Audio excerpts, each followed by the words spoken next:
Hi hello everyone welcome back to updated tech emerging tech ఎరా. ఈ రోజు వచ్చేసి మన పార్ట్ 2 పైథాన్ సిరీస్లోని ఇక్కడ మనం ఏం నేర్చుకుంటామంటే అసలు ఒక ప్రోగ్రామింగ్ లాంగ్వేజ్లో ఏమేమి ఉండాలి అనేది మనం నేర్చుకుంటాం. అసలు ఒక ప్రోగ్రామింగ్ లాంగ్వేజ్లో ఏమేమి ఉండాలి మనకైతే ఏం తెలియదు కదా. ఇప్పుడు నెక్స్ట్ చూద్దాం. ఫస్ట్ వచ్చేసి కాన్స్టెంట్స్ అని తీసుకుందాం. కాన్స్టెంట్స్ అంటే ఏంటంటే వీటికి ఒక వాల్యూ అనేది ఆల్రెడీ ప్రీ డిక్లేర్డ్ అనమాట. ఈ వాల్యూస్ మారవు ఏం చేసినా. ప్రోగ్రామ్ ఎగ్జిక్యూషన్ టైంలో కానీ, ఏ టైంలో కానీ ఈ వాల్యూస్ అనేవి మారవు. ఇవి ఒక వాల్యూని హోల్డ్ చేసేసాయి అంతే. ఇప్పుడు చూసుకుంటే ఈ పై ఒక ఎగ్జాంపుల్ చూస్తే ఈ పై అనే దాంట్లోని 3.141 అనేది మనందరికీ తెలిసిన వాల్యూ. పై వాల్యూ 3.141 అది ప్రీగా హోల్డ్ అయిపోయి ఉంది, అది మారదు. దీనికి ఉన్న రూల్స్ ఏంటంటే, కాన్స్టెంట్స్కి ఉన్న రూల్స్ ఏంటంటే డిజిట్‌తో స్టార్ట్ అవ్వకూడదు ఏ నేమ్.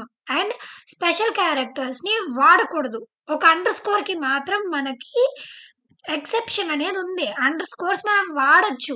క్యాచీ నేమ్స్‌తో రావడం వల్ల మనకి ఒక పాజిటివ్ ఇంపాక్ట్ అనేది ఉంటది. ఎలా అంటే ఓకే, ఇది ఒక ప్రీ డిక్లేర్డ్ అని మనకంటూ ఒక ఎజంప్షన్ అనేది వస్తది.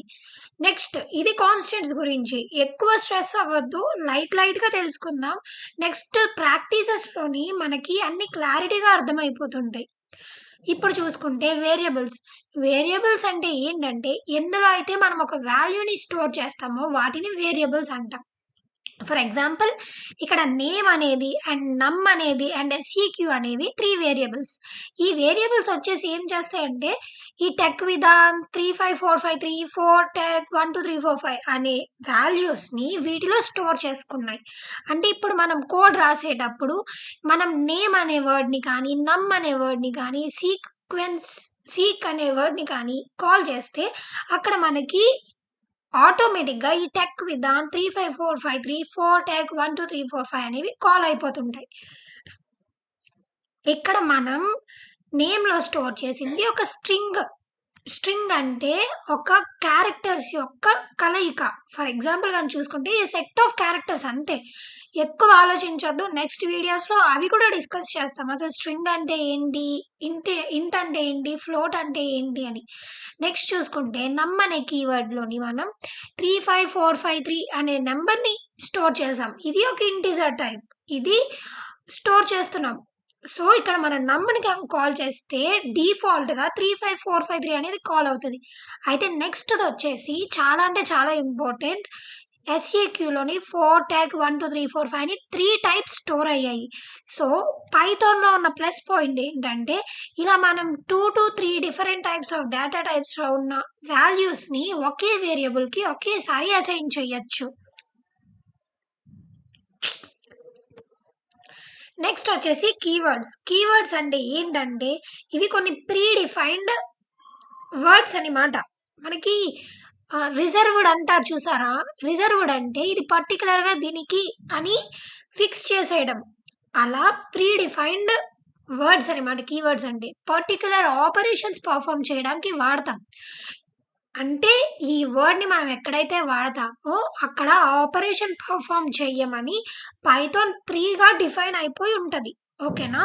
ఇది కీవర్డ్స్ అనేవి లాంగ్వేజ్ టు లాంగ్వేజ్ డిఫర్ అవుతాయి. బట్ ఖచ్చితంగా కీవర్డ్స్ అనేవి ప్రతి లాంగ్వేజ్‌కి ఉంటాయి.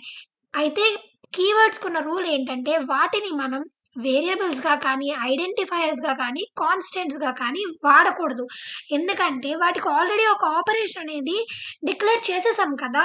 సో, మనం ఇప్పుడు వేరే ఆపరేషన్‌ని దాన్ని పెర్ఫార్మ్ చేయమంటే మన ఇంటర్ప్రిటర్ వచ్చేసి ఏం చేయాలో కన్‌ఫ్యూజ్ అయ్యి ఎర్రర్ అనేది మనకి చూపిస్తది. ఓకేనా? మనకి పైథాన్‌లోని మొత్తం 39 కీవర్డ్స్ అవైలబుల్‌లో ఉన్నాయి. ఇక్కడ చూసుకుంటే ఫాల్స్. ఫాల్స్ అంటే మనకు తెలుసు కదా! ఏదైనా ఒకటి మనం కండిషన్ ఇచ్చి అది గనుక ఫాల్స్ అయితే మనకు ఫాల్స్ అని చెప్పి రిటర్న్ అవుతది. ఆర్ ఎల్స్ బూలియన్ ఫంక్షన్స్ అంటాము. అది మీకు నెక్స్ట్ వీడియోస్‌లో నేను చెప్తాను. ఫాల్స్, ట్రూ అండ్ ఎండ్ అంటే 2 కండిషన్స్ సాటిస్ఫై చేయాలి. అలా కొన్ని రూల్స్ ఉన్నాయి. డెఫ్ అంటే ఫంక్షన్స్ ఏమైనా వాడినప్పుడు డెఫ్ అనేది వాడతాం. ఫంక్షన్స్ అంటే ఏంటి అనుకోకండి. అవన్నీ మనం నెక్స్ట్ వీడియోస్‌లో చెప్పుకుంటాం. ఫర్ అనేది లూప్స్ రన్ చేయడానికి. అంటే ఒకే పని 10 సార్లు చేయడానికి ఫర్, వైల్ ఇలాంటి లూప్స్ వాడతామనమాట. ఇఫ్ కండిషనల్ చెకింగ్, ఇంపోర్ట్ అంటే ఇందాక చెప్పాను కదా! పై అనేది మ్యాథ్‌లో దొరుకుతదని. సో, అలాగా ఇంపోర్ట్ మ్యాథ్ అని గనక చేస్తే మ్యాథ్ అనే మాడ్యూల్ వచ్చి మనకి ఇంపోర్ట్ అవుతది. అలా ఇవన్నీ మీరిప్పుడు కంగారు పడొద్దు. నెక్స్ట్ వీడియోస్‌లో అన్నీ క్లారిటీగా చెప్తాను. ఇప్పుడు చూసుకుంటే ఐడెంటిఫైయర్స్. ఐడెంటిఫైయర్స్ అంటే ఏంటంటే ఒక ఎంటిటీ ఆర్ వేరియబుల్‌కి ఒక వాల్యూ అనేది ఇచ్చేసాం. అంటే ఒక నేమ్ ఇచ్చాం కదా ఎంటిటీకి. దాన్ని ఐడెంటిఫైయర్స్ అంటాం.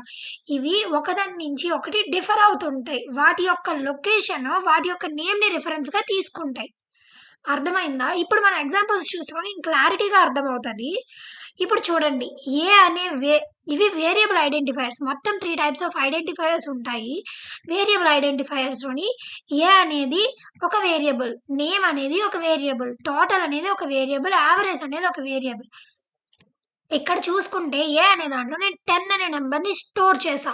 అంటే ఇక్కడ మనం 10ని కాల్ చేయాలంటే ఏ అనే వేరియబుల్‌ని కాల్ చేస్తాం. సో, దాన్ని ఐడెంటిఫైయర్ అంటామనమాట. అలాగా నేమ్ నేమ్‌లోని నేను ఒక నేమ్‌ని స్టోర్ చేశాను. ఆ నేమ్‌ని నేను కాల్ చేయాలి అనుకుంటే ఈ నేమ్ అనే కీవర్డ్‌ని ఈ నేమ్ అనే వర్డ్‌ని నేను ఇస్తాను.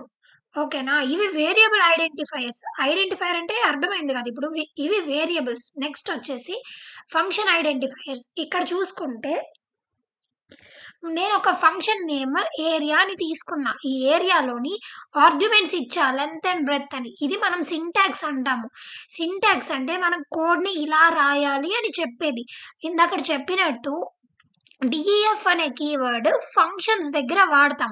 ఇక్కడ చూసుకుంటే డీఈఎఫ్ అని వాడి తర్వాత ఫంక్షన్ నేమ్ ఇప్పుడు నేనిక్కడ ఏరియా అనే ఫంక్షన్ నేమ్‌ని ఇచ్చాను. ఇక్కడ ఇవ్వాల్సిన ఫంక్షన్ నేమ్‌ని ఇక్కడ ఏరియా అని ఇచ్చా. అంటే ఇది సింటాక్స్. దీన్ని బేస్ చేసుకొని మనం కింద చూసారా? ఇక్కడ ఒక ఎగ్జాంపుల్ ఉంది. ఈ ఎగ్జాంపుల్‌ని రాస్తామనమాట. ఇప్పుడు నేను ఆర్గ్యుమెంట్స్‌గా లెంత్ అండ్ బ్రెడ్త్ అనేవి ఇచ్చా. ఇక్కడ ఎక్స్ అంటే మనం పెర్ఫార్మ్ చేసే ఆపరేషన్. ఇక్కడ నేను పెర్ఫార్మ్ చేసిన ఆపరేషన్ లెంత్ ఇంటూ బ్రెడ్త్‌ని పెర్ఫార్మ్ చేయమన్నా. ఇక్కడ ఇక్కడ నాకు నేను ఎప్పుడైతే మెయిన్‌లోని సంథింగ్ ఏరియా ఆఫ్ అని ఇచ్చి 2 వాల్యూస్ ఎప్పుడైతే పాస్ చేశానో అప్పుడు ఇదొచ్చేసి క్లాస్ ఐడెంటిఫైయర్స్. క్లాస్ ఐడెంటిఫైయర్స్ అంటే ఏంటంటే, మనం ముందు చెప్పుకున్నట్టే సేమ్ ఫంక్షన్ ఐడెంటిఫైయర్స్ లాగానే. దానికి దీనికి ఏం డిఫరెన్స్ ఉండదు. బట్ ఇక్కడ ఎక్స్‌ట్రాగా ఒక క్లాస్ అనే ఫంక్షన్‌ని మనం డిఫైన్ చేస్తాం. క్లాస్ అంటే ఏంటంటే, ఒక సెట్ ఆఫ్ ఇన్‌స్ట్రక్షన్స్‌ని అందులో స్టోర్ చేసుకుంటది. దీనికి ఎగ్జాంపుల్స్ కానీ చూస్తే కాలిక్యులేటర్ ప్రోగ్రామ్స్ చేయడానికి కానీ, అంటే ఎడిషన్, సబ్ట్రాక్షన్ అన్ని ఆపరేషన్స్ కలిపి మనం కాలిక్యులేటర్ అనే క్లాస్‌లో పెడతాం. అలాగా. ఓకేనా? చాలా థాంక్స్ ఇప్పటి వరకు ఈ వీడియో చూసినందుకు. అండ్ ఇంకొక విషయం ఏంటంటే, మనకి ఆల్రెడీ ఒక ఇన్‌స్టా పేజ్ అనేది క్రియేట్ చేసాం. అందులో డైలీ క్వెషన్స్ అనేవి పోస్ట్ అవుతుంటాయి. వాటికి ఆన్సర్స్ చేయండి కమెంట్స్‌లోని. అండ్ దానికి తగ్గట్టు ఎవరివైతే రాంగో వాళ్ళకి ఎలా నేర్చుకోవాలి అని నేను గైడెన్స్ ఇస్తాను. Thank you.